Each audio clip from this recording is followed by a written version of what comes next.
Hello friends, this is Rupesh and you are watching CBB Net's video series on linked list interview question series, and this video is about print the middle element of a linked list. So if this is your linked list, this is the last element of your linked list. So the middle would be this guy, 4. And an interviewer would definitely ask you what is the best way to get it. And if you still don't understand what is the complexity here, the complexity is, let's suppose this is your head and you initialize this head with some pointer p1 so that you can iterate over. If you will go from here to here, here and then here, you won't know that actually this is your pointer, because that can be many more nodes, and then if you are traversing, you would actually not know like which one is the middle one. So basically you have to traverse the whole list in order to reach to any conclusion. And the simplest answer would be that you traverse the whole list till the 7 and you put a count like 1, 2, 3, 4, 5, 6 and 7. So I have 7 nodes. 7 divided by 2, it's like 3.5. So fourth node is my middle node. Or make this. Then you have to traverse this 4 times again using this P1 here, here and here. Then only you will know that okay, what it is.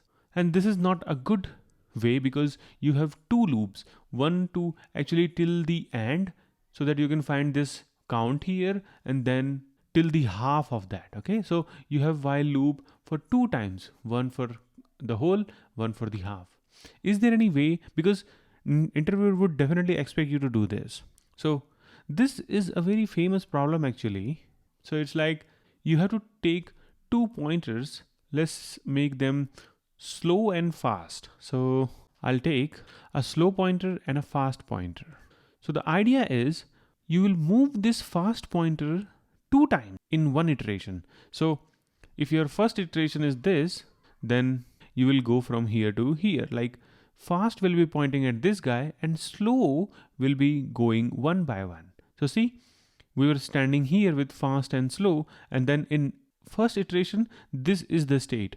You jumped one node for fast, but you are going next for the slow. So slow is like one by one and fast is like skipping one.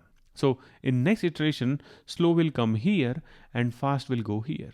And then in next iteration, slow will come here and fast would go here. So see now, if you notice this carefully, this fast have already reached to the end, and if you can somehow in the loop say that, okay, is my fast is at last node, and if it is, then wherever this slow node would be, that is going to be my middle element. Very good trick and a very famous trick. So it's very simple. Initialize this with slow and fast pointers and move this fast pointer fast. I mean skip one, but this slow will go one by one, and the moment this fast reaches the end, wherever this slow would be pointing at, that is your middle element. Let's code this.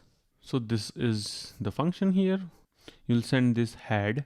So we have this first element. See, I told you, right? We will initialize this head to slow pointer and fast pointer. So these are the initialization, and we'll check if this head does exist. If it does, then only we'll go for the loop. Otherwise we'll not do anything. So her head does exist. And then we'll go for this loop. Like fast pointer should not be equal to null, and fast pointers next also should not be equal to null. Meaning we'll say this guy should not be null and this guy should not be null. And if that is true, then what we'll do? See, fast pointer is getting initialized with next of next. So we are skipping this 2 here. So it's like next is this guy. Okay, so now we have this fast pointer here and slow is here. See, just slow is moving just with only one next. So slow is reaching here, and similarly fast will again not be null and fast next is also true. So fast will go here and then slow will reach here, and then again in another iteration fast will reach here and slow will reach here. And once fast reaches here, meaning this statement executes and this statement executes, then this is the state here, and once it will go and try to loop again with this line, it will say fast pointer is not equal to null. Yes, it is true. Fast pointer is not equal to null. We have the fast pointer here, but fast pointers next is also not equal to null. No, that is actually equal to null. Then we know that, okay, we have hit the last element for the fast. So if that happens, what we can do, just simply print the slow pointers data. That's it. You have the answer, right? It was pretty easy. Thanks for watching, guys. Bye bye, take care, and I'll see you in the next videos.